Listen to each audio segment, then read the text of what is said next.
My name is Anna. For 5 long years I lived as a ghost in a house of gold, wearing a name that felt like a borrowed coat and a smile that hid 1,000 silent fractures. I was the woman they called Daniel's wife, a temporary accessory, a social liability, a girl from the wrong background who was told time and again that she would never be good enough for their prestigious family. But they forgot one thing. A foundation doesn't need to be seen to be powerful. And today, I am sharing the story of how I let their world crumble so I could finally build my own. Before we walk through these 12 chapters of betrayal and triumph, I want to offer my deepest, most heartfelt gratitude to each of you. Thank you for being here. In a world that often tries to dim our light, I am truly humbled that you've chosen to spend these moments with me. Your presence is my sanctuary, and your support is the heartbeat of this channel.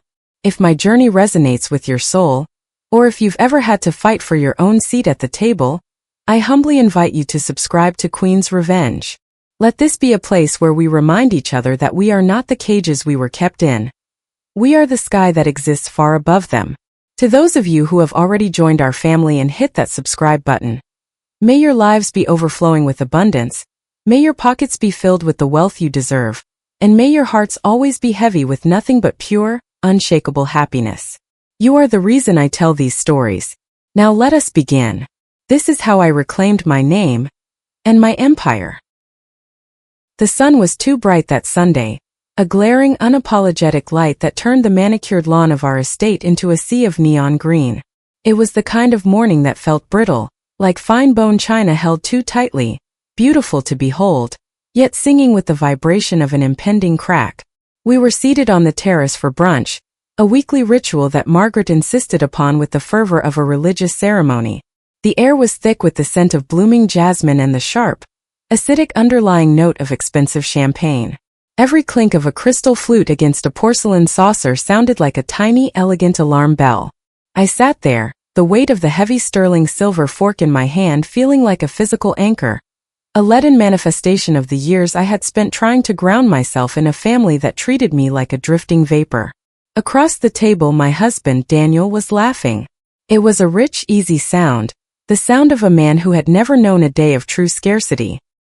He was leaning toward his father, discussing the nuances of a recent acquisition, his face lit by the effortless confidence of a prince who believed the kingdom was his by divine right. I watched him, a strange hollow ache blooming behind my ribs. I loved him, or at least I loved the version of him that existed when his mother wasn't in the room. But when Margaret was present, Daniel seemed to fade, his edges softening until he was little more than a reflection of her formidable will. Margaret herself sat to my left, the undisputed queen of this hollowed-out empire. She was a vision of curated perfection, draped in silk the color of a bruised plum, her throat encircled by a strand of South Sea pearls that looked like a row of frozen tears. She hadn't touched her food. Instead, she had been watching me with the steady, unblinking gaze of a hawk circling a field mouse. Every time I reached for my water or adjusted my napkin, I could feel her judgment, a cold, invisible pressure that sought to reshape me into something smaller, something more manageable. "Claire dear," she began, her voice a practiced whisper, honeyed with a faux concern that didn't reach her eyes. She leaned in closer, the scent of her Chanel No. 5 hitting me like a physical blow. It was a fragrance that always felt like an intrusion. "Let's not drag this out. We've all been very patient, but the time for pleasantries has passed." I froze. The silverware in my hands suddenly felt impossibly heavy, a burden I was no longer sure I could carry. I looked at her, my heart hammering a frantic rhythm against my chest, but my face remained a mask of polite neutrality. It was a skill I had perfected over 5 years of marriage, the art of being invisible while standing in plain sight. "I'm not sure I follow, Margaret," I replied, my voice steady despite the internal tremor. She smiled then, a thin, sharp expression that held no warmth. She reached out, her fingers, adorned with a diamond bracelet that sparkled with a cruel brilliance, brushing the air between us as if she were shooing away a persistent fly. "You need to leave my son, Claire. You've had your fun, you've enjoyed the comforts of our name, but surely you must see it by now. You simply aren't the right fit for our family. You never were." The world didn't stop. Across the table, Daniel's father made a joke about a vintage car, and Daniel's laughter rang out again, bright and hollow. They didn't hear the bomb she had just dropped. They didn't see the way the light seemed to drain out of the afternoon. To them it was just another Sunday. To me it was the moment the floor fell away. Not good enough? I whispered, the words tasting like ash.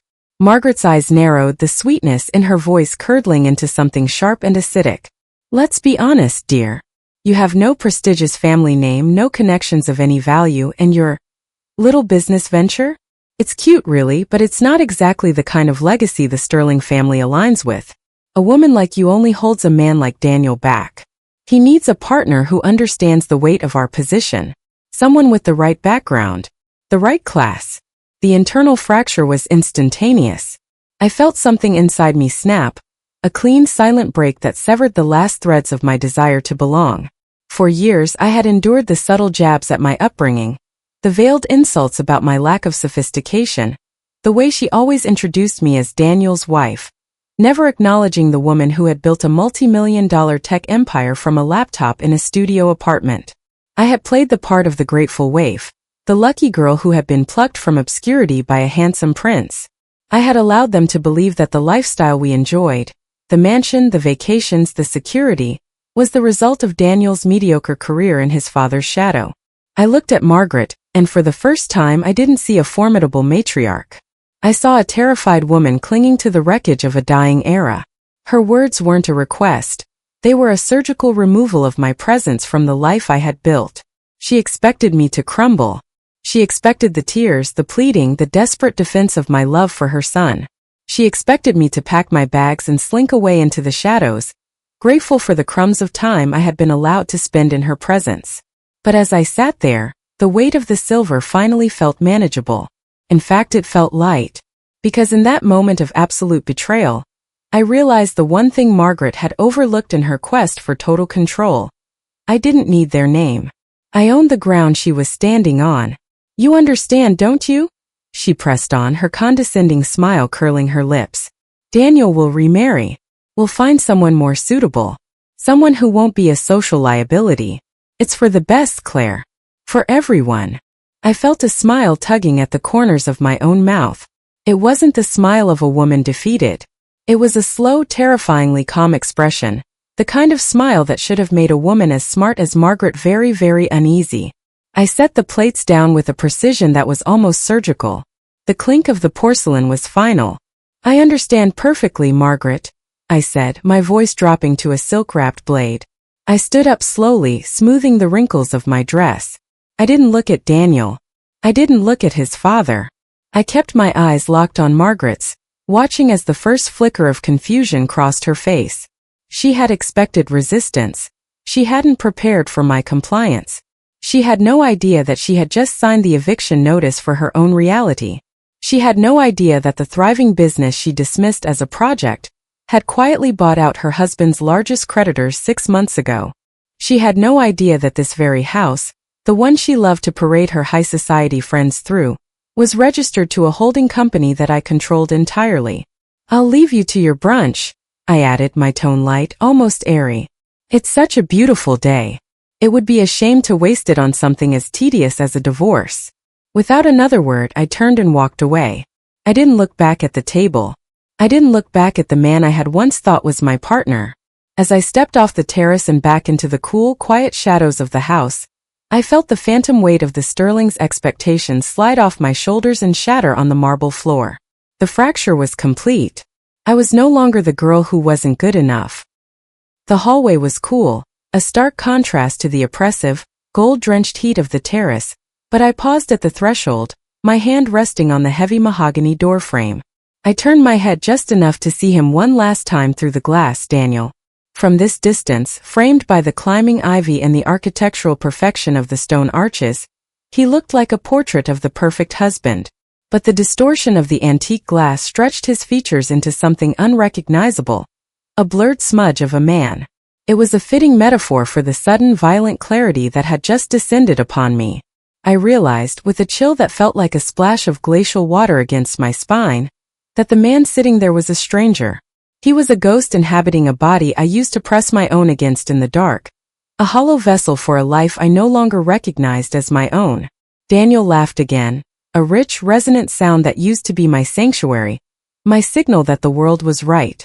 Now it sounded like sandpaper scraping against the raw nerves of my soul. He didn't look for me. He didn't wonder why I had walked away with a smile that remained frozen on my lips long after the warmth had died. He was too comfortable in the narrative his mother had written for him. A story where he was the protagonist and I was merely a supporting character, easily edited out when the plot became too cumbersome. To Daniel I was a constant, like the air he breathed or the expensive floors he walked upon, essential to his comfort, yet entirely ignored. He had become a ghost in our own home, a man who had long ago outsourced his conscience and his spine to the woman sitting to his left. My mind drifted back unbidden, to the early days of our marriage, to the subtle masterful erasures that had come to define my life as a sterling. Margaret had never been a woman of screams or histrionics. She was a virtuoso of the polite incision, a surgeon who could bleed you dry while smiling about the weather. I remembered our first charity gala, a night where I had felt, for a fleeting moment, like I belonged. I had worn a dress I'd saved for months to buy, a deep shimmering emerald silk that made me feel powerful, like a woman who had earned her place. Margaret had walked me through the room like a prize pony, her hand a light but commanding pressure on my elbow. She introduced me to women whose jewelry cost more than my entire childhood home, and every single time, her voice was as smooth as a polished river stone. And this is Daniel's wife. Never Anna. Never the woman who had graduated at the top of her class, or the entrepreneur who was currently coding the algorithms that would revolutionize logistics. Just an extension of Daniel. A temporary accessory, a seasonal ornament that could be easily swapped out when the fashion changed. I was the plus one in my own life, a vestigial limb on the sterling family tree that Margaret was now prepared to prune with clinical efficiency. For 5 years I had accepted this as a necessary price of admission. I had convinced myself that if I worked harder, if I became more refined, if I poured enough of my own sweat and soul into the cracks of their crumbling family foundation, I would eventually earn the right to my own name. I had spent half a decade practicing the silence she demanded, taming the wild curls of my hair, softening the edges of my accent, and carefully tempering my ambition so as not to overshadow Daniel's fragile, inherited ego. I had made myself small so they could feel vast. I had lived as a ghost in their house, haunted by the version of myself I had suppressed to keep the peace. But standing there in the shadows of the foyer, watching Daniel lean in to whisper a secret to Margaret, the realization hit me with the force of a physical blow. There was no enough for people who thrived on the perceived deficiencies of others. Margaret's cruelty was a living, breathing thing, a parasite that fed on my self-worth until there was nothing left but a shell. She didn't want me to be a sterling. She wanted me to be a cautionary tale. She wanted to prove that no matter how much gold you draped over a girl like me, she would never be more than lead in her eyes. The war had always been there, of course. It had been fought in the margins of cold greeting cards, in the way she moved the furniture in my house when I wasn't home, and in her frequent corrections of my table settings, as if my very existence was a grammatical error she was tired of fixing. It had been a cold war, a conflict of whispers and heavy silences. But today the mask had slipped. The velvet had been stripped from the blade. By telling Daniel to leave me, by declaring me not good enough, while sitting at a table I had paid for with my own grueling labor, she had moved the conflict from the shadows into the blinding, unforgiving light of day. And Daniel? He was the most heartbreaking part of the wreckage. I looked at his hands, the hands that had held mine during our vows, the hands I had trusted to catch me if I fell, and saw only the invisible strings Margaret pulled with such practiced ease. He wasn't my protector. He was her lieutenant. He was the silent accomplice to my social execution, a man so blinded by the glare of his own reflected privilege that he couldn't see the woman who had spent years being his son. He sat there in the sunshine sipping his champagne, completely unaware that the woman who had built his world was currently standing in the hallway, deciding to tear it all down. I felt a strange, hollow sense of mourning, not for the man he was, but for the man I had desperately imagined him to be. I had married a facade. I had built an empire for a silhouette. The grief was sharp, a jagged piece of glass caught in my throat, making every breath a chore. But beneath that grief something else was stirring, a burgeoning incandescent rage. It wasn't the hot, messy anger of a woman scorned. It was the cold, calculated fury of a woman who had been erased one too many times. Margaret thought she was the one holding the gavel. She thought her prestigious family name was an impenetrable shield that made her untouchable, a birthright that granted her the power to decide who was worthy of the air they breathed. She didn't understand that names are just ink on paper, while deeds, titles, and true power are the languages I spoke fluently. She had spent decades cultivating the fragile appearance of wealth, while I had spent my years accumulating the cold, hard reality of it. Daniel's wife died in that hallway, somewhere between the third and fourth heartbeat after Margaret's ultimatum. I took a deep, steadying breath, feeling the air fill my lungs without the suffocating constriction of their expectations. The ghost in the room wasn't me. It was the marriage I had tried so desperately to save, a flickering candle that had finally been snuffed out by a mother-in-law's whisper. The war was no longer a hidden thing. It was here, in the cold marble of the foyer, in the silence of the empty, expensive rooms, and in the steady rhythmic beat of my heart as I prepared to show them exactly what happens when the temporary accessory decides she is the one who owns the house. Margaret wanted a vacancy. She wanted me gone. I would give her exactly what she wanted, but she would soon find that when I walked out the door, I was taking the foundation with me. The marble floor beneath my feet was ice cold, a stark reminder of the sterile reality I had spent 5 years trying to warm with the friction of my own soul. I leaned my forehead against the cool mahogany of the closed door, the muffled sounds of the terrace brunch fading into a distant underwater hum. Closing my eyes, the opulent hallway dissolved, replaced by the flickering blue light of a cracked laptop screen in a room that smelled of stale coffee and the metallic tang of ambition. Before there was the sterling estate, before there was the diamond on my finger or the plum-colored silk on my back, there was the grind. There was the absolute soul-crushing solitude of building something out of nothing while the rest of the world slept. I remembered the winter of 2020, living in a 400-square-foot studio where the heater rattled like a dying breath, and the only view was the brick wall of the neighboring building. Margaret called my career a little project, a trivial hobby to keep a common girl occupied. She had no concept of the nights I spent hunched over a desk until my vision blurred, stitching together lines of code like a surgeon closing a wound. I wasn't just building a company. I was constructing a lifeboat. I was a woman obsessed with the architecture of independence, driven by the bone-deep knowledge that in this world, if you don't own the ground you stand on, someone will eventually try to bury you in it. The success hadn't come in a sudden cinematic burst of light. It had been a slow, agonizing accumulation of small victories. A contract signed here, a patent approved there, a series of calculated risks that would have made a seasoned venture capitalist break into a cold sweat. By the time I met Daniel, my little project was a silent leviathan moving beneath the surface of the logistics industry. I was wealthy beyond his family's wildest imaginations, but I carried my success like a concealed weapon. I had learned early on that a woman with money is a threat, but a woman with a secret is a strategist. When Daniel entered my life, he was a relief, a beautiful golden reprieve from the relentless pressure of my own ambition. He was charming, soft-edged, and carried the sterling name with a careless grace that I found intoxicating. He didn't know about the offshore accounts, the holding companies, or the fact that my net worth could have swallowed his family's dwindling portfolio whole. And I chose not to tell him. At first, it was a test. I wanted to be loved for the girl in the emerald dress, not the CEO in the boardroom. But as Margaret's influence began to seep into our engagement like a slow-acting poison, the secret became a shield. I remembered the day I bought this house. It was 6 months before our wedding. Margaret had been complaining loudly about the unfortunate state of Daniel's bachelor pad, insisting that a sterling man required an estate that reflected his pedigree. Daniel was stressed, his brow perpetually furrowed as he looked at properties he couldn't afford on his father's legacy salary.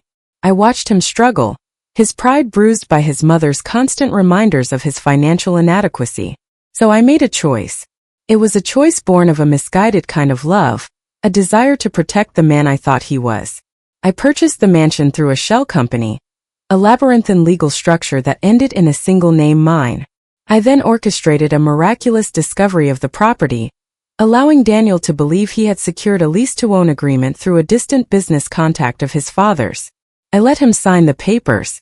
I let him carry me across the threshold. I let him play the provider, because I saw how much he needed to feel like the king of his own castle.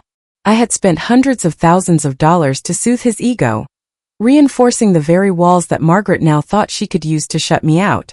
I had built a theater for his masculinity, providing the stage, the lighting, and the script, all while I remained in the wings, paying the bills and keeping the lights on. I had even allowed him to believe that his paycheck covered the property taxes, quietly subsidizing the shortfall from my own accounts every month. It was a masterpiece of domestic orchestration, a lie told in the name of harmony. Standing in the hallway now, the memory of that generosity tasted like copper in my mouth.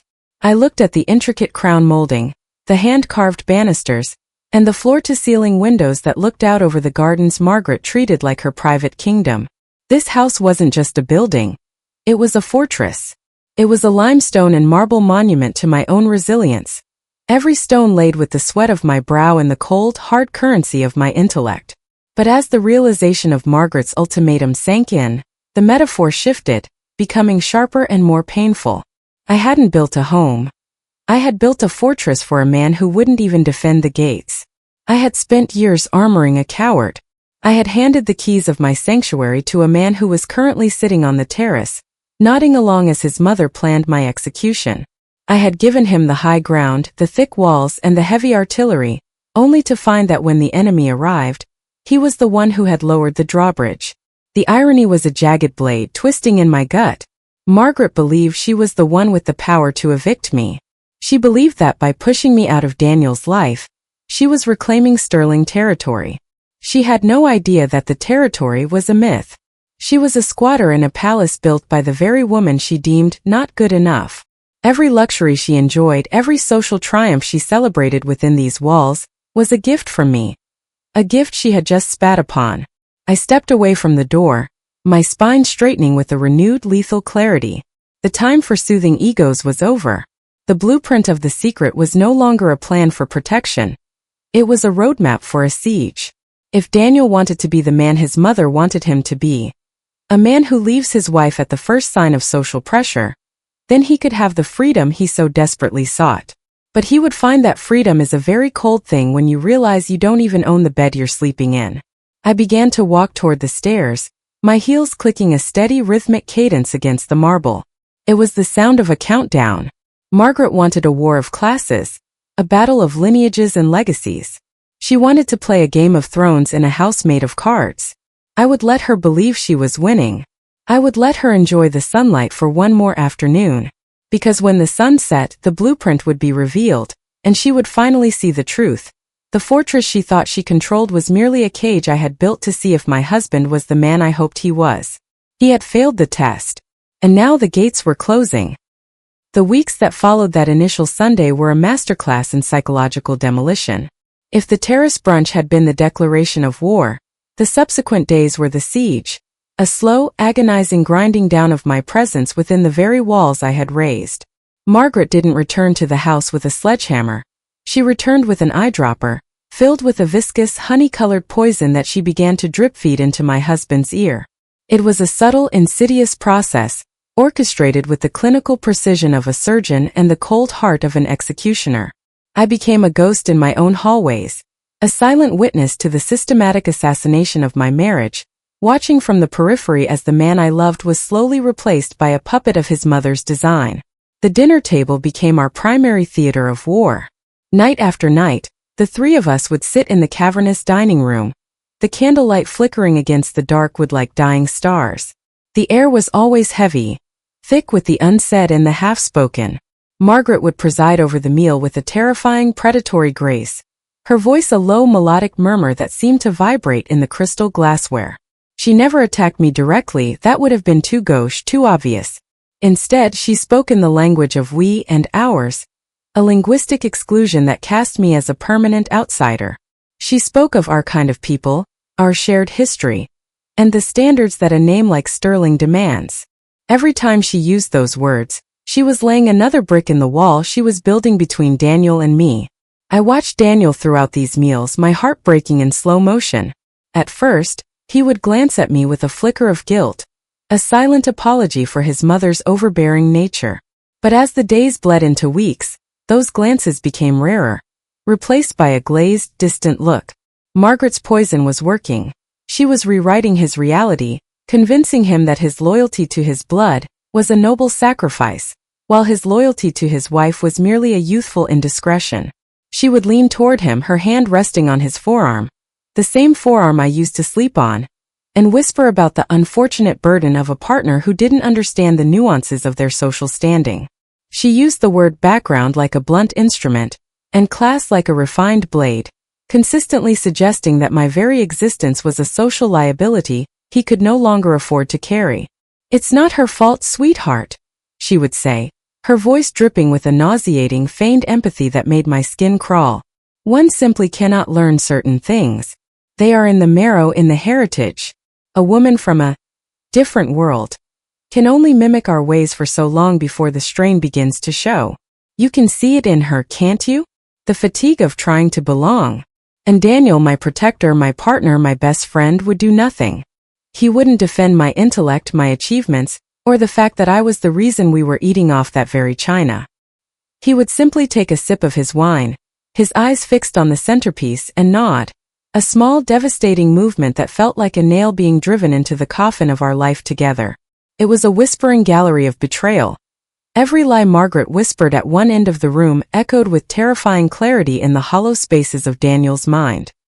He was being hollowed out, his own thoughts replaced by her shrill, elitist dogma.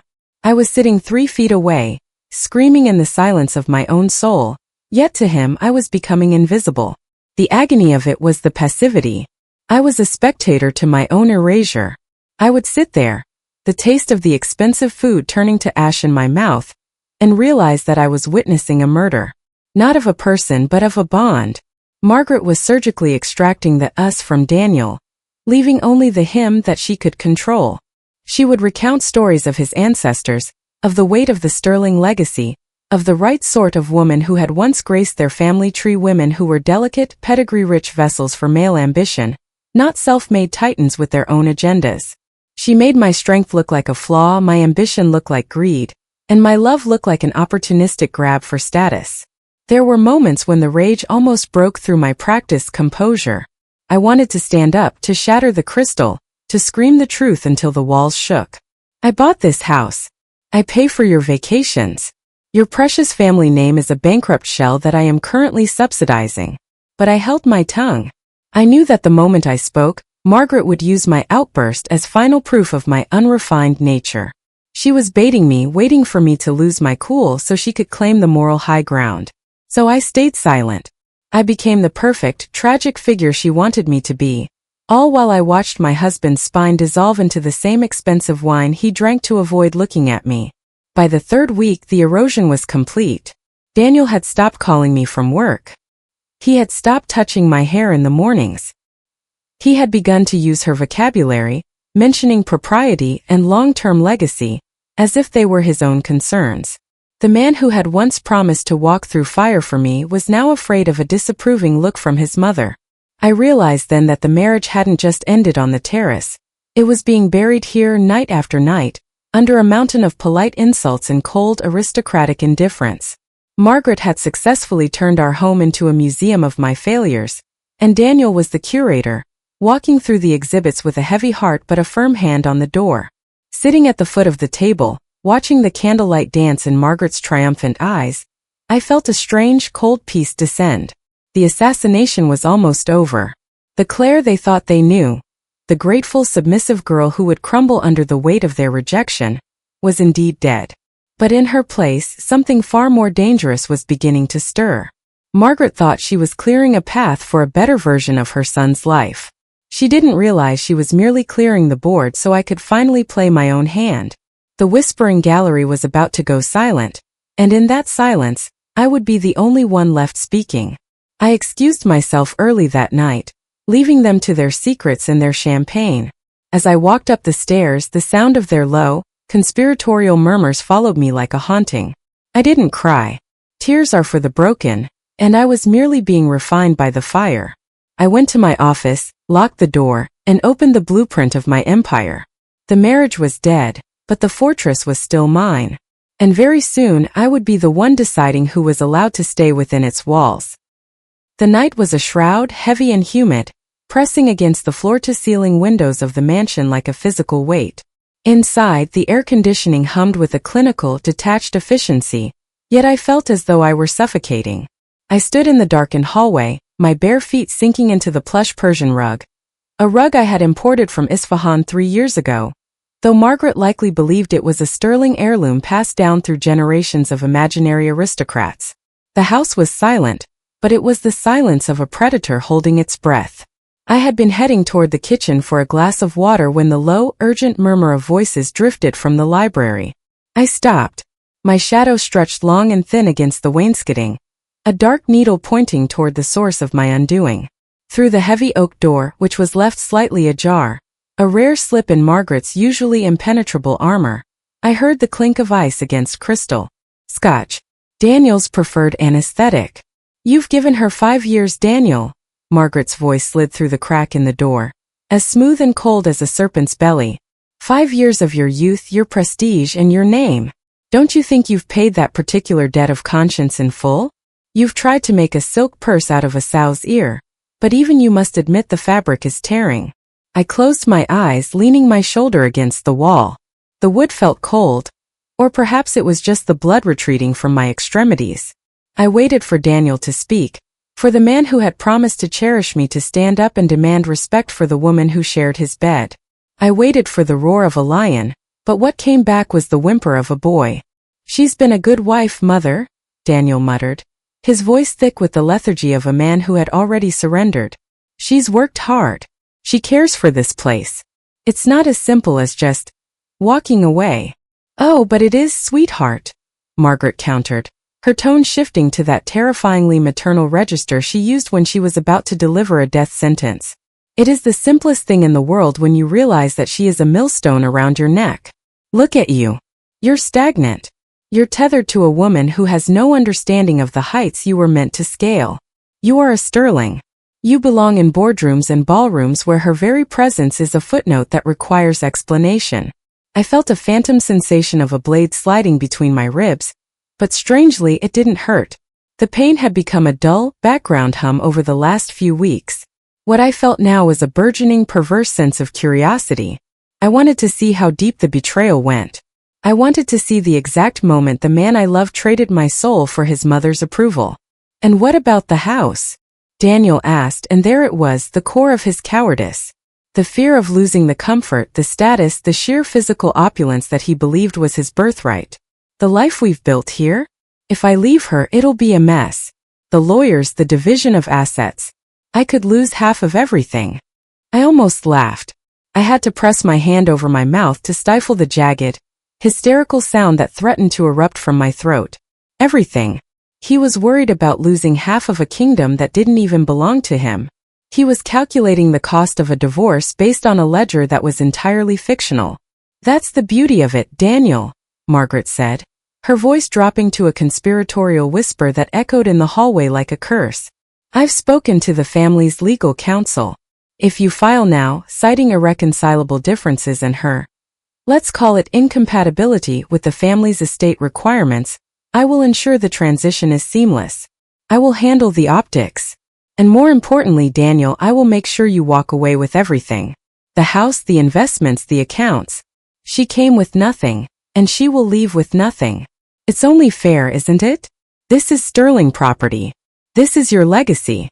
The irony was so thick it was a physical presence in the hall, a cloying, suffocating mist. I stood there, listening to a woman promise her son the moon.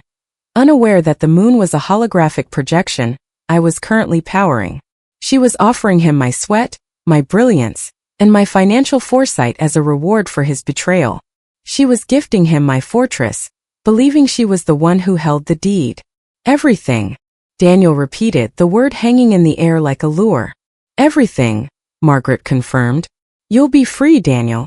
Truly free. To find someone who actually belongs at your side. Someone who doesn't make you feel like you have to apologize for your own excellence. There was a long silence.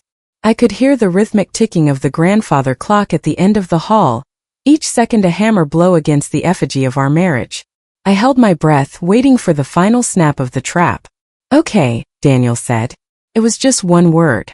2 syllables that dismantled 5 years of shared dreams, thousands of whispered promises, and the very foundation of my trust. Okay, Mother. You're right. It's time. I didn't move. I didn't burst into the room and scream the truth. I didn't weep or collapse. Instead, a strange crystalline calm settled over me. It was the cold amusement of a grandmaster watching a novice celebrate a checkmate, unaware that they are playing on the wrong board. I looked down at my hands, the hands that had built the companies, signed the checks, and quietly secured the future of a man who had just sold me for the illusion of his own importance. The irony was a masterpiece.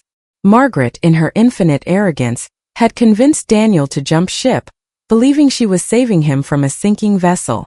She had no idea that I was the vessel. Without me there was no house. Without me there was no everything. By forcing this ultimatum, she hadn't just ended our marriage. She had accidentally triggered the total liquidation of the sterling lifestyle. She thought she was pruning a weed to save the rose. She didn't realize she was cutting the oxygen line to a deep-sea diver. I turned away from the door, my movements fluid and silent. As I walked back down the hallway, the darkness no longer felt like a shroud. Felt like a cloak. I felt lighter than I had in years. The suffocating weight of trying to fit into their narrow, hollow world had evaporated, replaced by the sheer, cold brilliance of the path ahead. They were celebrating in that room. I could hear the soft clink of a second glass being poured, a toast to their victory. They were already dividing the spoils of a war they had already lost, decorating the rooms of a house they no longer owned in their minds, and planning a future built on the bones of a woman they had profoundly underestimated. I reached the master bedroom and sat on the edge of the bed, our bed. I didn't feel like a victim. I felt like a spectator watching a tragedy from the best seat in the house. Margaret wanted me gone? Fine. She wanted Daniel to have everything? I would give him exactly what she promised. I would give him the everything that his family name actually commanded. A pile of debt, a hollow reputation, and a house that would vanish like a mirage the moment I walked out the door. The morning broke with a deceptive serenity, a golden haze that spilled across the breakfast nook like liquid honey, illuminating the dust motes dancing in the air. It was a beautiful light, the kind that should have heralded a day of promise and shared laughter, yet it felt like a spotlight on a crime scene. I stood by the marble island, the stone cool beneath my palms, watching the steam rise from the porcelain coffee pot in a lazy serpentine curl. Every movement I made was deliberate, a ritual of excruciating normalcy. I measured the coffee grounds, heard the rhythmic click of the toaster, and set the table with the precision of a stage manager preparing for the final act of a long-running tragedy. My heart was a leaden weight in my chest, yet my hands did not shake. The transition from wife to spectator was nearly complete. Daniel entered the room with his usual distracted grace, the scent of his expensive cologne, a birthday gift from me, trailing behind him like a ghost. He didn't look at me.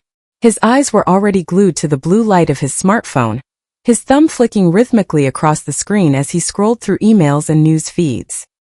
He sat down in the chair I had paid for, at the table I had commissioned, in the house he believed was his birthright. To an outsider, we were the picture of domestic bliss.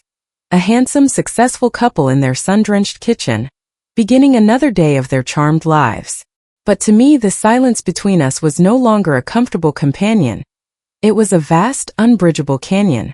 "Good morning," I said, my voice sounding strange to my own ears, thin and papery, like an old letter found in an attic. "Morning," he muttered, not looking up. He reached for his coffee, his fingers brushing against mine for a fleeting second. A year ago, that touch would have sparked a smile, a brief moment of connection before the chaos of the day. Now it felt like the brush of a stranger's coat in a crowded terminal. I watched him take a sip, his brow furrowing as he read something on his screen. He was so utterly, profoundly oblivious. He had no idea that the ground beneath his feet had already turned to sand. He was still operating under the assumption that he was the master of this domain, emboldened by the whispered promises Margaret had poured into his soul the night before. In his mind, he was already halfway out the door, clutching a victory he hadn't earned. I sat across from him, sipping my own coffee, and studied him with a clinical, detached intensity. I looked at the way he buttered his toast, the familiar habit of cutting it into perfect triangles, and realized I was looking at a man I no longer knew. I thought about the words I had overheard in the hallway, the way he had agreed that I was a millstone, the way he had accepted the idea of taking everything. A desperate, primal part of me wanted to scream. I wanted to lunge across the table, grab him by the lapels of his tailored suit, and demand to know how he could throw away 5 years of shared history for a lie. I wanted to beg him to remember who we were before his mother decided I was a social liability.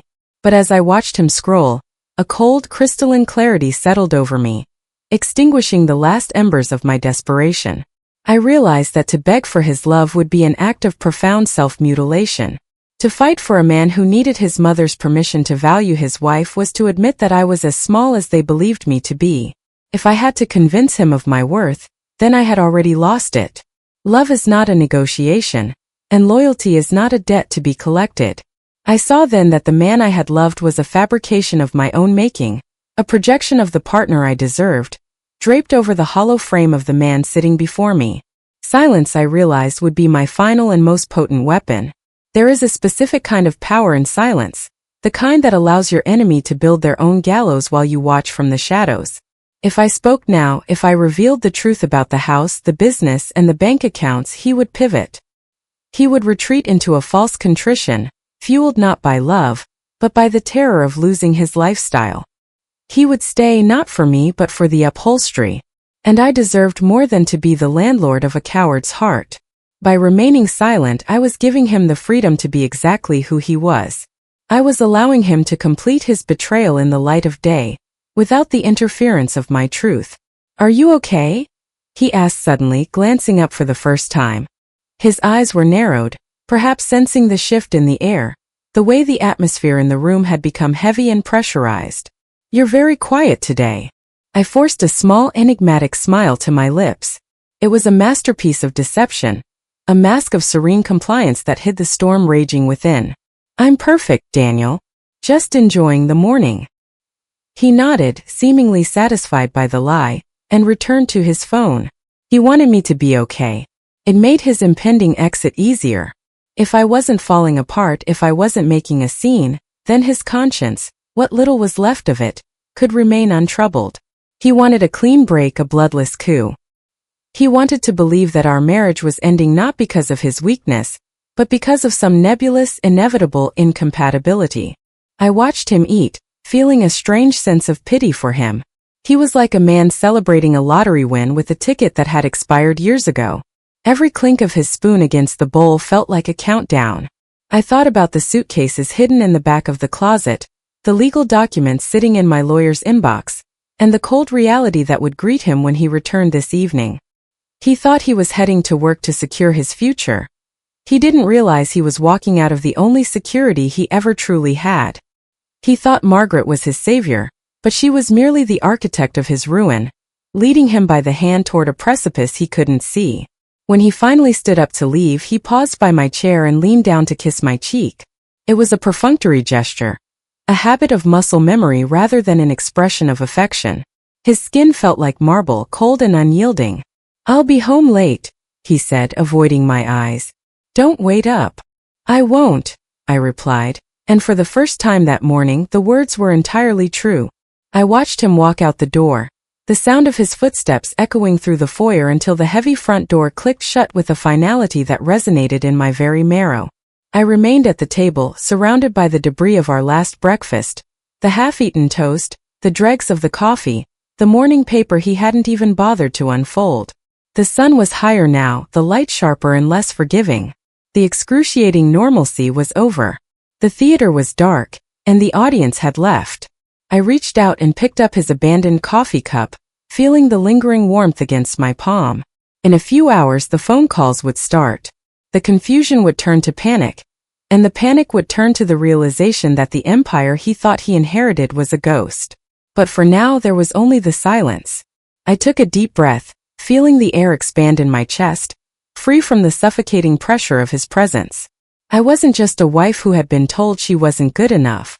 I was the woman who had built the world he was about to lose, and as I sat there in the quiet of my own home, I realized that the greatest victory wasn't keeping him. It was finally, mercifully letting him go. The evening air was thick and stagnant, a humid shroud that seemed to press against the limestone walls of the mansion, as if trying to reclaim the space. I sat in the grand living room, the shadows of the floor-to-ceiling drapes stretching across the herringbone floors like skeletal fingers. I hadn't turned on the lights. I preferred the honesty of the twilight, the way it blurred the edges of the expensive furniture, and made the opulence feel as ephemeral as it truly was. When I heard the heavy thud of the front door and the familiar rhythmic click of Daniel's dress shoes, my heart didn't race. There was no surge of adrenaline, no desperate urge to hide or to plead. There was only a profound, hollow stillness, the kind of quiet that precedes a controlled demolition. Daniel entered the room with a practiced gravity, his shoulders set in a way that suggested he was carrying the weight of the world, though I knew he was only carrying his mother's script. He didn't look at me directly. Instead, he fixed his gaze on a point somewhere above my left shoulder, his hand nervously smoothing the front of his silk tie. He looked like a man about to deliver a difficult quarterly report, or perhaps a eulogy for a person he barely knew. The air between us was pressurized, vibrating with the static of 1,000 unspoken betrayals. "Anna," he began, his voice strangely formal, stripped of the warmth that had once been my only home. "We need to talk. About us. About the future." I remained seated, my hands resting loosely in my lap. "I'm listening, Daniel." He cleared his throat, a sharp, abrasive sound in the quiet room. "I've been doing a lot of thinking. About our lives, about where we're going. And I think we've reached a point where we have to be honest with ourselves. We want different things. We come from different worlds, and as much as we've tried to bridge that gap, it's becoming clear that the strain is too much. For everyone." I tilted my head slightly, studying the way his mouth moved over the words. "For everyone," he had said. The phrasing was a fingerprint. It was Margaret's signature. I could almost hear her voice echoing behind his, coaching him on the cadence, reminding him to sound reasonable, and regretful yet resolute. He wasn't speaking to his wife. He was performing an exorcism on behalf of his mother. He was using words like alignment and heritage and long-term compatibility, clinical, sterile terms that had no place in the vocabulary of a marriage, but were perfectly suited for a business liquidation. "It's not about blame," he continued, gaining confidence as he reached the middle of his rehearsed monologue. "It's about recognizing reality. You've been wonderful, truly. But you don't understand the pressures of a name like mine. You don't see the expectations. And I think for your own sake as much as mine we should separate. I'll make sure you're taken care of course. I want this to be amicable." I didn't cry. The tears felt like a distant memory, a luxury for a woman who still believed she had something to lose. Instead, I felt a strange, cold amusement. He was offering to take care of me, oblivious to the fact that I was the one who had been holding the ceiling over his head for years. He was granting me a divorce as if it were a mercy, unaware that he was actually handing me a key to my own cage. I watched him, this man who needed a script to tell his wife he no longer wanted her, and I realized that the greatest tragedy wasn't that he was leaving me. It was that he had never truly been there to begin with. "If that is what you want, Daniel," I said softly, my voice cutting through his polished rhetoric like a scalpel, "I won't fight you." He blinked, his rehearsed poise faltering for a split second. He had expected an outburst, a scene, perhaps a desperate attempt to remind him of our vows. My compliance was a variable he hadn't prepared for. You agree?" "I agree that we are no longer in alignment," I replied, using his own borrowed vocabulary against him. "I'll go upstairs and get my things." I stood up and walked past him, the silk of my dress brushing against his sleeve. He felt like a stranger, a mannequin dressed in a husband's clothes. As I ascended the grand staircase, I didn't look back. I went into our bedroom, the room where we had whispered about a future that was now being dismantled, and pulled a leather suitcase from the back of the walk-in closet. The act of packing was not a defeat, it was a ritual. I moved through the room with a calm, surgical efficiency, selecting the pieces of my life that actually belonged to me. I reached for a cashmere sweater, the wool soft and yielding beneath my fingertips. As I folded it, I felt a peculiar tactile sensation, as if I were shedding a skin that had become too tight, too restrictive. Each garment I placed in the suitcase represented a version of myself I was finally reclaiming. The Daniel's wife, who wore muted colors to blend into the background. The Margaret's daughter-in-law, who dressed in classic silhouettes to avoid being labeled unrefined. I touched the silk of a blouse, the fabric cool and fluid, and felt a surge of incandescent power. I wasn't just packing clothes. I was stripping away the layers of a life that had been built on a foundation of lies. I left behind the jewelry he had bought me with my own money. I left behind the designer bags that had felt like bribes for my silence. I only took what I had brought with me, my grit, my intellect, and the quiet ironclad certainty that I was the architect of my own destiny. The room smelled of his cologne and my perfume, a cloying mix of the past and the present. I realized then that the mansion, for all its marble and mahogany, was nothing more than a hollow shell without the soul I had poured into it. I was leaving the walls, but I was taking the warmth. I was leaving the deed, but I was taking the light. When the suitcase was full, I zipped it shut with a sharp, final sound that echoed in the vaulted ceiling like a gunshot. I walked back down the stairs, the weight of the suitcase in my hand a grounding force. Daniel was still standing in the living room, looking lost in the vastness of the space he believed he had won. He looked small, framed by the expensive art and the soaring architecture. "I'm leaving, Daniel," I said, stopping at the base of the stairs. "I'll stay at a hotel tonight. My lawyer will contact yours in the morning." He looked at me then, really looked at me, and for a fleeting moment I saw a flicker of doubt in his eyes. Perhaps he sensed the shift. Perhaps he realized that the millstone he was discarding was actually the only thing keeping him afloat. "Anna, you don't have to leave tonight. We can figure out the logistics later." "No," I said, a small cold smile touching my lips. "You wanted your freedom, Daniel. And Margaret wanted her legacy back. I wouldn't dream of standing in the way of such a perfect union." I walked toward the front door, my heels clicking a steady rhythmic cadence against the floor. I reached for the handle, the heavy brass handle I had chosen because it felt solid and permanent, and pulled it open. The night air rushed in, cool and smelling of rain and possibilities. It felt like the first real breath I had taken in years. I stepped across the threshold, leaving the freedom he thought he wanted behind him in the dark. As the heavy oak door clicked shut with a finality that vibrated in the very marrow of my bones, I didn't feel broken. I felt weightless. He was left in a house that was a graveyard of shared dreams, while I was stepping into a world that was entirely my own. The stage was empty, the curtain had fallen on the farce of our marriage, and as I walked toward my car, I knew that the next act would be written by me in my own hand, and this time, there would be no scripts for anyone else to read.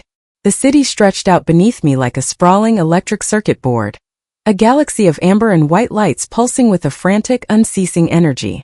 I stood by the floor-to-ceiling window of my suite at the Grand Belvedere, the very hotel Margaret often touted as the only civilized establishment in the city for her charity galas. There was a delicious, jagged irony in seeking sanctuary here. To her, this place was a symbol of the status she believed she owned. To me, it was merely a building whose logistics software was powered by a subsidiary of my own company. I leaned my forehead against the cool glass. The vibration of the distant traffic hummed through my bones, a rhythmic reminder that the world had not ended simply because my marriage had. In the center of the room, a silver bucket held a bottle of vintage Krug, the condensation glistening like tiny, liquid diamonds against the metal. I had ordered it the moment I walked through the door, not out of a desire to drown my sorrows, but to toast to the death of a ghost. I reached for the bottle, the cold glass a shock against my skin, and eased the cork out with a muted, elegant thump. It was the sound of a period being placed at the end of a long, exhausting sentence.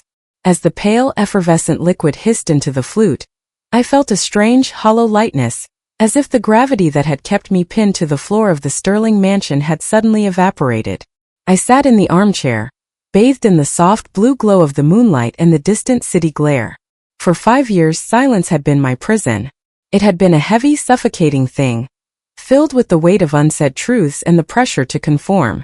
But tonight the silence had changed. It was no longer a cage, it was iridescent. It shimmered with the colors of possibility, a blank, pristine canvas upon which I could finally paint my own reflection without Margaret's critical eye over my shoulder. I took a sip of the champagne, the bubbles dancing on my tongue like tiny sparks of electricity. It tasted of cold fire and absolute, unadulterated freedom. The relief was bittersweet, A sharp ache that caught in the back of my throat. It was the relief of a long-distance runner finally collapsing past the finish line, only to realize the race was fixed from the start. I realized then how much energy I had wasted trying to prove my worth to people who were fundamentally blind. I had spent half a decade translating my brilliance into a language they could understand, politeness, submission, class, only to have them mock the accent. I had tried to be the perfect wife for a man who didn't want a partner, but a mirror. I had tried to be a daughter-in-law to a woman who saw other women as either threats to be neutralized or tools to be used. And now I didn't have to explain a single thing. I didn't have to justify the hours I spent at my desk, or the way I spoke, or the fact that my parents hadn't gone to the right Ivy League schools. I didn't have to apologize for the space I occupied in the world. The realization was a physical sensation, a loosening of a corset I hadn't even known I was wearing. My lungs expanded fully. The air in the hotel sweet smelling of nothing but crisp linen and expensive neutrality. I was no longer Daniel's wife. I was no longer the unrefined interloper. I was simply Anna. And Anna was, for the first time in a very long time, entirely enough. I thought of Daniel back at the mansion. I could almost see him, sitting in the library with his scotch, perhaps feeling a twinge of regret, but mostly basking in the victory his mother had handed him. He probably felt like a man who had finally cleared the weeds from his garden, unaware that the weeds were actually the root system keeping the soil from washing away. He would wake up tomorrow in his house, walk across his floors, and look out over his estate, feeling the smug, hollow satisfaction of a man who has reclaimed his kingdom. He had no idea that he was a tenant in a dream that was about to evaporate with the sunrise. The cruelty of what Margaret had done began to settle in my mind, not as a wound, but as a case study in arrogance. She had promised him everything, believing that the everything was tied to the sterling name. She didn't understand that wealth is not a title. It is a force. She had spent her life cultivating the appearance of power, while I had spent mine accumulating the substance of it. She thought she had stripped me of my status, but all she had done was strip herself of her protection. She had removed the only person who was actually invested in keeping their family's decline a secret. I watched a lone plane crawl across the obsidian sky, its blinking lights a steady rhythmic pulse. I felt a fleeting pang of sadness for the man Daniel could have been if he had only had the courage to be himself. But that sadness was quickly eclipsed by a cold, sharp anticipation. I wasn't waiting for revenge, not in the traditional messy sense. I was waiting for reality. I was waiting for the clock to strike the hour when the legal notices would hit their inboxes, when the bank would call to explain that the Sterling estate was a legal fiction, and when the man who thought he had won everything realized he had walked away with a handful of ash. I stood up and walked back to the window, the half-empty bottle of champagne in my hand. The city I had helped build, through the logistics systems that moved its goods, the tech that powered its offices, and the silent investments that propped up its infrastructure, looked beautiful from this height. It was a world of movement and merit, a world that didn't care about pearls or champagne or the right family name. It only cared about what worked. And I worked. The sun would rise in a few hours. It would illuminate the limestone walls of the house I had left behind, and it would catch the triumph in Margaret's eyes as she prepared to find a suitable replacement for me. And then the first crack would appear. A phone call, an email, a sudden inexplicable freeze on an account. The realization would be slow at first, then a terrifying, unstoppable slide. They had wanted me gone because they thought I was a liability. Tomorrow they would learn that I was the only asset they ever truly had. I finished the glass and set it down on the nightstand. The silence in the room was no longer heavy. It was iridescent, glowing with the dawn of a life they could never touch. I climbed into the pristine white bed, the sheets cool and crisp, and closed my eyes. For the first time in 5 years, I didn't dream of fitting in. I dreamed of the sky. And as the first hint of gray began to bleed into the horizon, I fell into a deep, dreamless sleep, waiting for the light to show them exactly what they had lost. The morning arrived not with a bang, but with the persistent, rhythmic hum of a smartphone vibrating against a marble nightstand. I woke to a room bathed in a clinical silver light, the kind of light that exposes every hairline fracture and coat of dust. I felt remarkably rested, my mind a calm pool of obsidian water, undisturbed by the ripples of the life I had left behind. I sat up, the high thread count sheets of the hotel bed sliding off my skin like water, and reached for the device that was currently acting as a digital lightning rod for the storm I had unleashed. It was 9:15 a.m. My lawyer, Sarah, had promised that the notices would be served at the stroke of 9. She was, as always, a woman of impeccable timing. The first message was from Daniel. It was short, stripped of the rehearsed gravity of the previous night. Anna, call me. There's some confusion with the bank. They're saying there's a discrepancy with the deed. Where did you put the property folder? I looked at the words, feeling a faint, ghostly tug of the woman I used to be. The woman who would have jumped out of bed to solve his problems, to smooth the path, to make sure his world remained untroubled.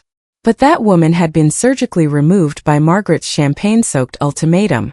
I set the phone back down and walked to the window. Below, the city was in full motion. A frantic hive of industry that I finally felt a part of again. 10 minutes later, the hum returned, more insistent this time. A flurry of texts followed in rapid succession. The digital equivalent of frantic birds battering themselves against a window pane. Anna, pick up.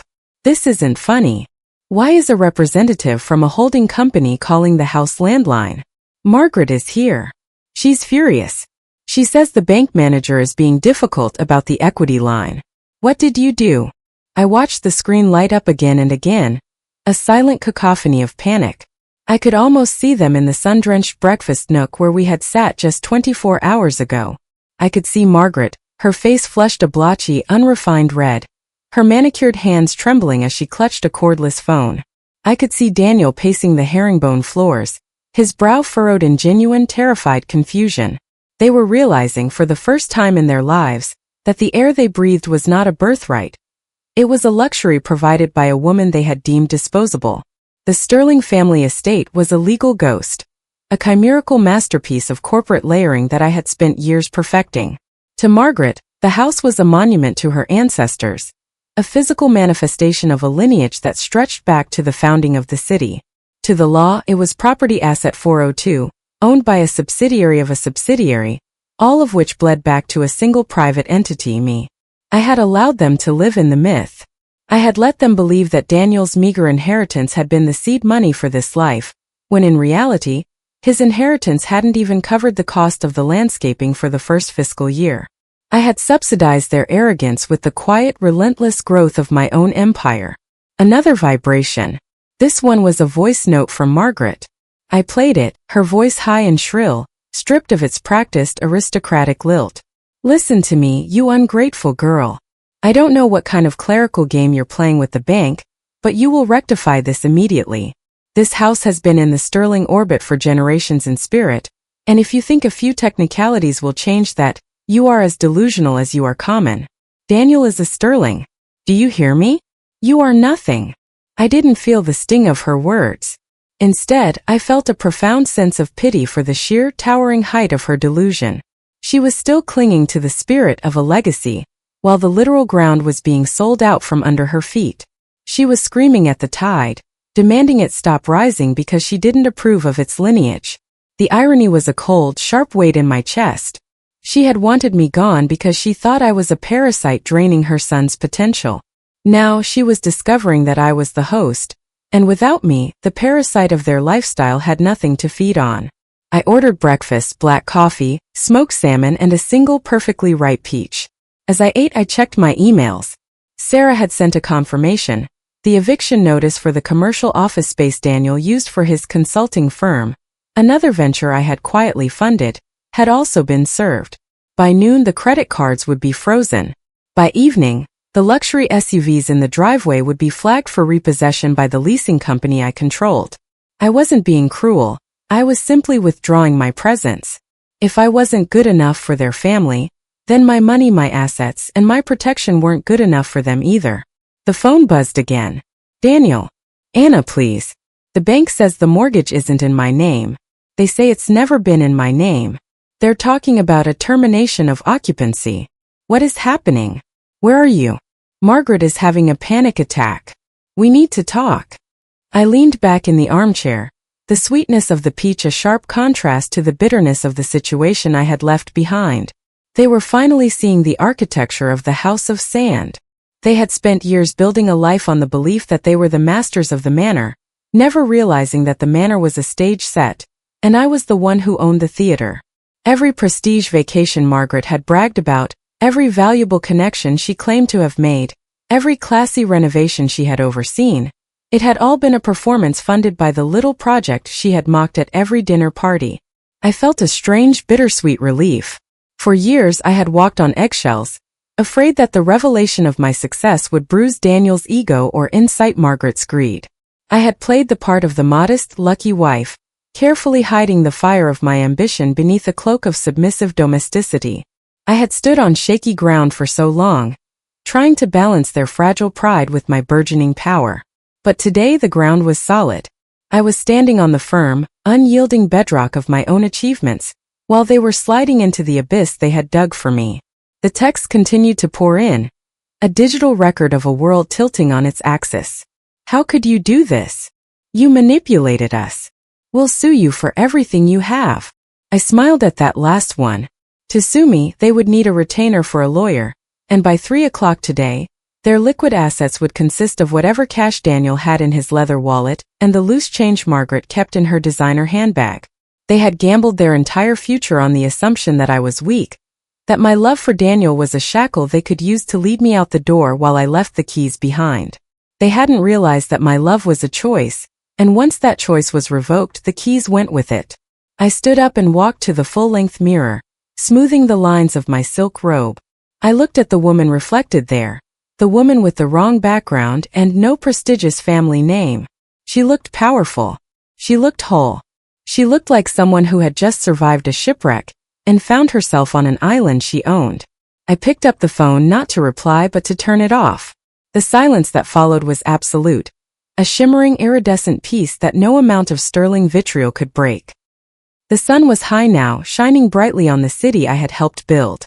Somewhere across town, in a mansion that was rapidly becoming a cage, two people were realizing that the woman they had tried to erase was the only thing that had made them real. I walked to the door, ready to start my day, leaving them to navigate the ruins of their own arrogance. The morning of the bank was over. The reckoning had begun, and for the first time in my life, I wasn't the one looking for a place to stand. I was the mountain. The wrought iron gates of the estate swung open with a slow, heavy groan, a sound that felt like the final breath of a dying era. As I drove up the winding gravel path, the mansion loomed ahead, a limestone monolith that had once been the center of my universe. Now it looked like a theatrical set after the actors had fled, magnificent, imposing, and utterly hollow. The gravel crunched beneath my tires like breaking bone, a sharp rhythmic sound that mirrored the snapping of the ties that had bound me to this life. I parked my car, the one I had bought, the one that was registered to my firm, and stepped out into the afternoon air. It was a beautiful day, cruelly indifferent to the wreckage occurring within the shadows of those high, arched windows. They were waiting for me. It was a tableau of desperation that would have been comical if it weren't so searingly pathetic. Daniel was pacing the length of the driveway, his expensive shirt unbuttoned at the collar, his hair, usually perfectly coiffed, matted with sweat. Beside him stood Margaret, a woman whose poise had been her only true religion. But today the goddess was crumbling. Her silk suit was wrinkled, and her face, once a masterpiece of curated serenity, had shattered into jagged shards of fury and terror. She looked old. For the first time I saw the lines of bitterness etched around her mouth, the marks of a woman who had spent a lifetime building a house out of other people's bricks. "You!" Margaret shrieked the moment my feet hit the pavement. The word was a jagged glass edge, stripped of its aristocratic polish. "You manipulative, deceitful little thief. What have you done to our accounts? What lies have you told the bank?" I didn't flinch. I didn't even stop walking. I moved toward the trunk of my car, my movements fluid and heavy with a terrifying calm. "I haven't told any lies, Margaret," I said, my voice a low, steady hum that seemed to vibrate in the tense air. "I simply stopped maintaining the ones you were telling yourself." Daniel stepped toward me, his hands outstretched as if he were trying to catch a falling glass. "Anna, please. Talk to us.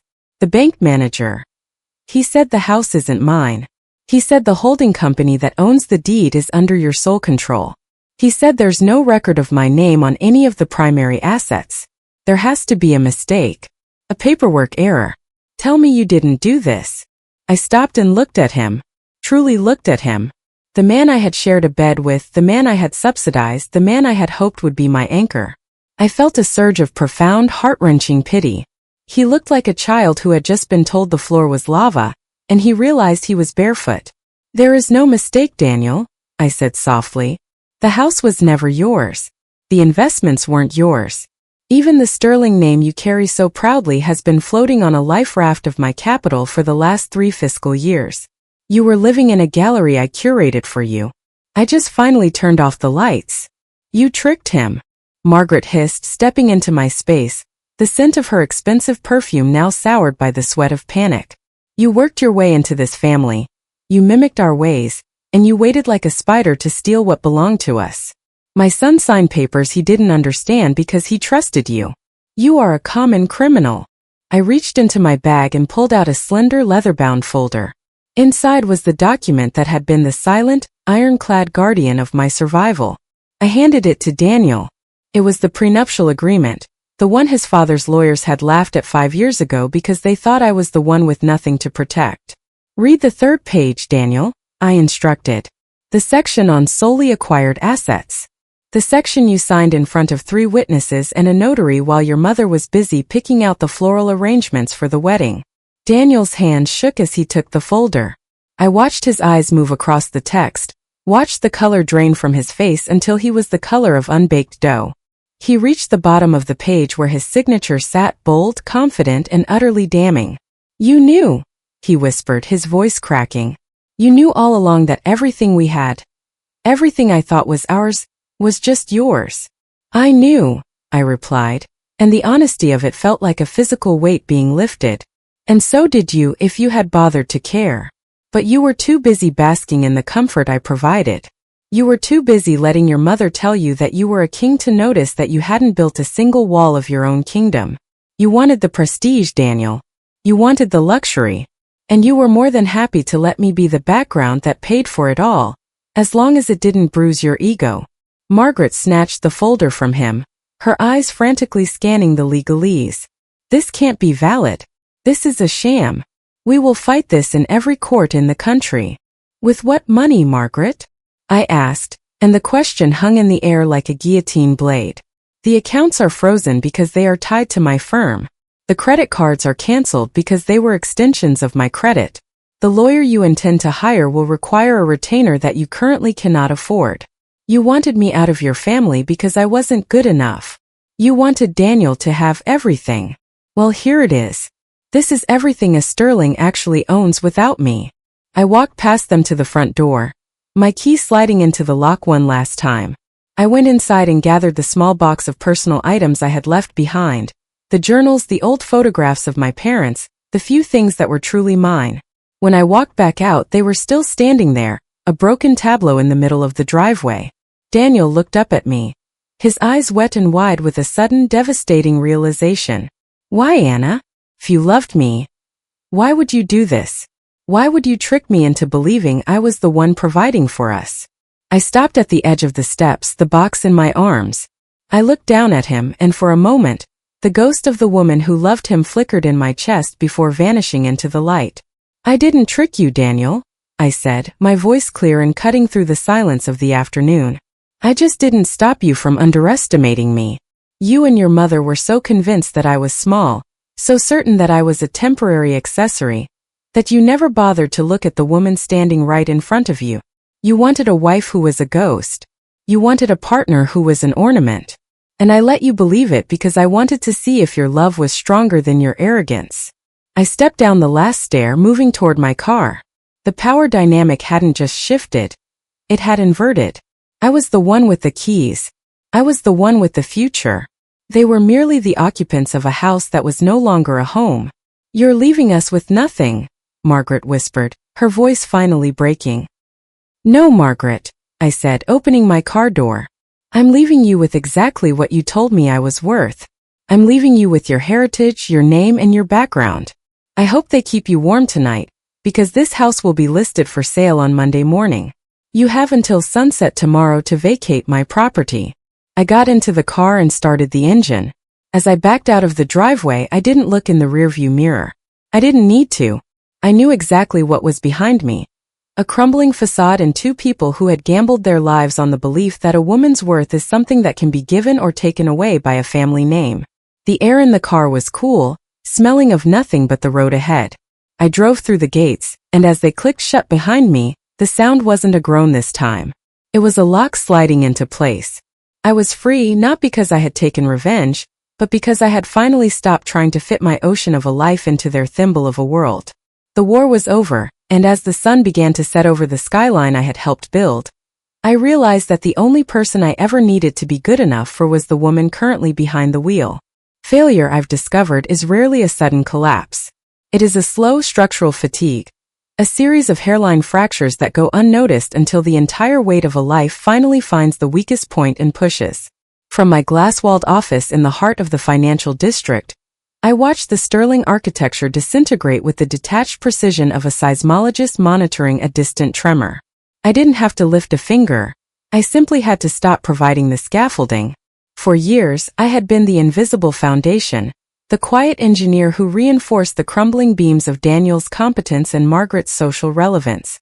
Now that I had stepped away, the laws of gravity were finally asserting themselves, and the sound of their descent was a low, grinding roar that echoed through the city's social registers. The first major beam to snap was Daniel's career. He had spent years at a prestigious consulting firm, a position he believed he held due to his inherent brilliance and the weight of his family name.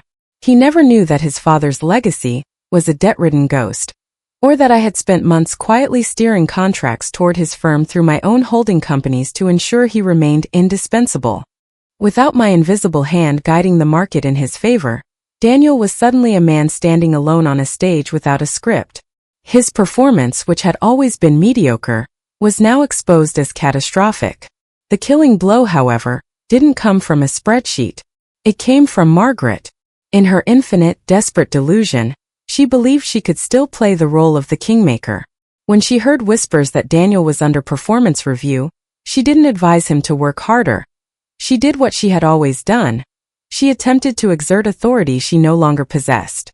She marched into the corner office of Daniel's CEO, a man who dealt in cold data and hard margins, and attempted to demand a promotion for her son as reparation for the unfortunate domestic upheaval he was enduring. She spoke of legacy and loyalty, treating the CEO like a footman who had forgotten his place. The result was a swift, clinical execution. The corporate world has no patience for the theatrical entitlement of a dying aristocracy. Margaret's intrusion didn't save Daniel. It triggered a comprehensive HR audit that revealed exactly how much of his work had been subsidized by others, and how little value he actually brought to the table. By the time the sun set on that Tuesday, Daniel was escorted from the building by security, his prestigious career ending in a cardboard box and a silent elevator ride. He had been given every advantage, every head start, and every safety net, yet he had managed to fall through the cracks of his own arrogance. I was sitting at my desk, reviewing a merger acquisition, when the heavy glass doors of my reception area were thrown open with a violence that startled my staff. I didn't need to look up to know who it was. The air in the room suddenly curdled, thick with the scent of Chanel No. 5 and the unmistakable heat of a woman who had lost her grip on the world. Margaret burst into my private office, her face a mask of contorted rage, her chest heaving as if she had run miles to find me. She looked wild, her hair escaping its perfect pins, her eyes darting around my sleek, minimalist workspace as if she were looking for something to break.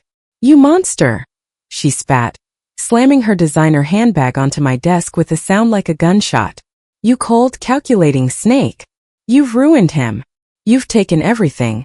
His home, his pride, and now his career. Are you happy now? Does it satisfy your petty, common heart to see a man like Daniel brought low by your spite?" I remained seated, my hands folded calmly atop a stack of reports. I studied her with a clinical curiosity, marveling at how quickly the Queen Mother had devolved into a shrieking specter. "I haven't taken anything from Daniel, Margaret," I said, my voice as cool as the air conditioning. "I simply stopped giving. There is a profound difference between the two. He was fired today," she screamed, her voice cracking with a high-pitched desperation. "Because of you. Because the bank calls and the lawyer's circle. And he's so distracted by your legal games that he couldn't focus. And then they had the audacity to insult me when I went to speak for him. They treated me like a nuisance. Sterling, you went to his office? I asked, a small involuntary smile touching my lips. Oh, Margaret, you didn't go there to speak for him. You went there to speak for yourself. You went there because you couldn't stand the thought of your project failing. You wanted to prove that your name still had currency in a world that has moved on to a different gold standard. He is my son, she cried, but there was no maternal warmth in the word. It sounded like a claim of ownership, a frantic assertion of property rights. You've destroyed his future. He has nothing left. No one will hire him after the scene those commoners made. He's a laughingstock. I stood up slowly, leaning over the desk until I was inches from her face. I wanted her to see the lack of malice in my eyes. I wanted her to see the absolute terrifying indifference. He isn't a laughingstock because of me, Margaret. He's a laughingstock because you raised a man who is nothing more than a hollow suit. You spent 30 years convincing him that he was exceptional simply because he existed, without ever teaching him how to build, how to endure, or how to lead. You didn't give him a future, you gave him a costume. And the moment the audience stopped clapping, he didn't know how to be anything else. She stumbled back as if I had struck her, her hand flying to the pearls at her throat, the same pearls she had worn when she told me I wasn't good enough. They looked yellowed now, aged and brittle against her skin. You didn't ruin him, Margaret, I continued, my voice dropping to a whisper that felt heavier than her screams. I didn't ruin him either. We are simply seeing him for exactly what he is. A man with no substance. A man who needed his wife to pay his mortgage and his mother to fight his battles. You haven't lost your son today. You've just been forced to look at the man you actually created, and you can't stand the sight of the void. She looked around my office then, the high ceilings, the panoramic view of the city, the bustling activity of a company that actually produced something of value. For the first time I saw the realization dawn on her. She had spent 5 years treating me like a temporary guest in her world, never realizing that she was the one living on borrowed time in mine. My little project was a titan, and her family estate was a memory. Get out of my office, Margaret, I said, returning to my chair. I have a business to run. And Daniel? Daniel has a life to start. For the first time in his life, he has the chance to be a man who earns his own way. If he fails at that too, then you'll know for certain that it was never about the background. It was always about the character. She opened her mouth to speak, but no sound came out. She looked suddenly, devastatingly old, the light in her eyes flickering like a candle in a drafty room. She gathered her bag, her movements jerky and uncoordinated, and walked toward the door. She didn't look back. She walked out of my office and into the lobby, a ghost of a woman who had gambled her legacy on the belief that she could control the weather. I watched the door click shut, the silence of the room rushing back in like a tide. I didn't feel triumphant. I didn't feel the rush of revenge. I just felt a profound sense of closure. The architecture of failure was complete. The house had fallen, the dust was settling, and the people who lived inside were finally standing in the wreckage of their own making. I picked up my pen and went back to work. I had spent enough years being the foundation for others. It was time to see how high I could build on my own. 1 year. In the grand sweeping chronology of a city, a year is a mere intake of breath, a flicker of a neon sign against the obsidian sky. But in the life of a woman who has dismantled a prison and built a cathedral in its place, a year is a lifetime.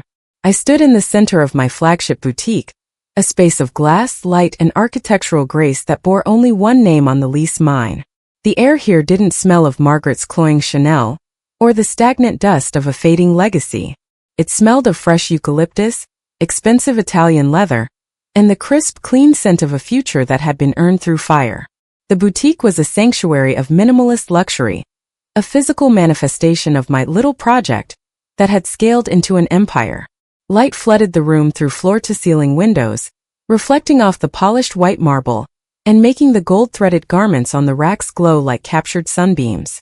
This was my empire of light, and for the first time in my life the walls didn't feel like they were closing in.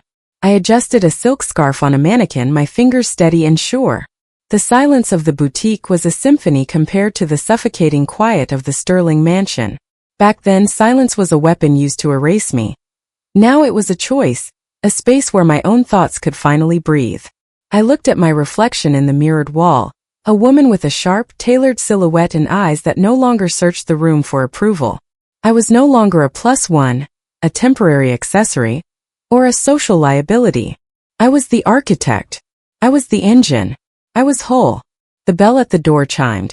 A soft, melodic sound that dispersed the morning stillness. I turned, expecting a client or perhaps my floor manager, but the woman who stepped inside froze the air in my lungs for a fraction of a second. She was young, perhaps in her mid-20s, with the kind of carefully curated, debutante beauty that Margaret had always championed. Her hair was pulled back into a sleek, punishingly tight bun, and she wore a dress that was a shade too conservative for her age, a dress that looked like a uniform. I recognized her instantly from the social media tags and the whispered rumors of the previous year. This was Melissa, the suitable replacement Margaret had paraded around as Daniel's new hope. She stood near the entrance, her eyes wide as she took in the sheer scale of the boutique. She looked fragile, like a piece of fine porcelain that had already begun to spiderweb with cracks. She didn't look like a woman who had won a prize. She looked like a prisoner who had just caught a glimpse of the horizon. "Can I help you?" I asked, my voice calm and devoid of the bitterness I thought I might feel. Melissa looked at me, and I saw a flicker of something profoundly sad in her gaze. Recognition. I just wanted to see it, she whispered, her voice trembling.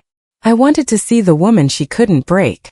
I gestured for her to come closer, and we stood together in the center of the light. There was no animosity between us, only the heavy, unspoken weight of shared trauma. She told me in hushed, hurried sentences about the last 6 months. She told me about the dinners at the new house, a cramped, rented townhouse in a suburb Margaret considered unfortunate. She told me about Daniel's spiraling moods, his constant drinking, and his pathetic, echoing attempts to reclaim a status that had evaporated. But mostly she told me about Margaret. She described the constant, needle-like critiques, the way Margaret had tried to rewrite Melissa's personality, her background, and her dreams to fit the hollow mold of a sterling wife. She told me I was lucky, Melissa said, a bitter tear tracing a path through her perfect makeup. She told me I was everything you weren't. But then I saw what she was doing to him, how she was suffocating the life out of him just so she could feel powerful in the wreckage. And then I realized she was doing it to me too. I saw a photo of you in a business journal last month and you looked so free. I realized then that I wasn't the replacement. I was just the next victim in the cage. I looked at this girl and for a moment I saw the ghost of the woman I used to be, the girl who thought that if she just tried hard enough, she could earn a place in a family that thrived on exclusion. I reached out and touched her arm, a gesture of solidarity that skipped over a year of potential rivalry. "You're lucky," I said, my voice soft but firm. "You realized it before you signed the deed to a life that wasn't yours. Margaret doesn't want a family, Melissa. She wants a gallery of mirrors that only reflect her own delusions. Daniel doesn't want a wife. He wants a life support system for an ego he never earned. You didn't lose a future with them. You escaped a haunting." Melissa exhaled a long, shaky breath, her shoulders finally dropping from their defensive posture. "I left him this morning," she admitted. "I packed my bags while Margaret was at the club, trying to convince people she still matters. I don't have a plan. I don't have an empire. But I have my name back. That's the most valuable asset you'll ever own," I replied. I walked her to the door, and as she stepped back out into the bustling city, I felt the final thread of the Sterling saga snap. She was a survivor and so was I. We were the women who had walked through the fire and come out with our souls intact. As the evening approached, I stepped out onto the balcony of my office, overlooking the same skyline I had watched from the hotel a year ago. The city was a sea of shimmering electric possibilities. I thought about Margaret, likely sitting in her dim townhouse, clutching her pearls and her grievances, convinced that the world had conspired against her. I thought about Daniel, a man who had been given the keys to a kingdom, and chose to throw them away because he was too afraid to be anything more than his mother's son. I realized then that Margaret had been right all along. On that sun-drenched Sunday on the terrace, when she leaned in and told me I wasn't good enough for her family, She was telling the absolute truth. I wasn't good enough for them. I was far, far too much for them. I was a storm they couldn't weather, a fire they couldn't contain, and a mind they couldn't colonize. I wasn't built for a life of quiet submissiveness and inherited shadows. I wasn't meant to be a footnote in a pedigree or a silent partner in a coward's life. I was the architect of my own light. I was the sky, vast, unyielding, and infinite in my capacity to grow, and they were nothing more than a small rusted cage trying to pretend it was a palace. I took a deep breath, the cool evening air filling my lungs, tasting of freedom and the sweet, lingering scent of my own success. I looked up at the stars, which owed their brilliance to no one but themselves. I had won, not by taking their house, but by realizing I didn't need it. I had won by letting them have their legacy, while I took the world. As I turned back to my office, leaving the ghosts behind in the twilight, I whispered the final truth to the empty air. Thank you, Margaret. You were right. I never belonged in your family. I belonged to me. The lights of the city twinkled below, 1,000 tiny empires rising and falling, but mine, my empire of light, was just beginning to shine. Thank you for staying until the final mic drop. It's a privilege to share these narratives with such a thoughtful audience. I'm truly grateful for your support. It's the fuel that keeps these stories alive. Question for you. If you were in Anna's shoes, would you have left that house of sand sooner, or was her timing perfect? Drop your thoughts below. If you enjoyed watching a temporary accessory become an architect of her own empire, hit that subscribe button for Queen's Revenge. We're just getting started.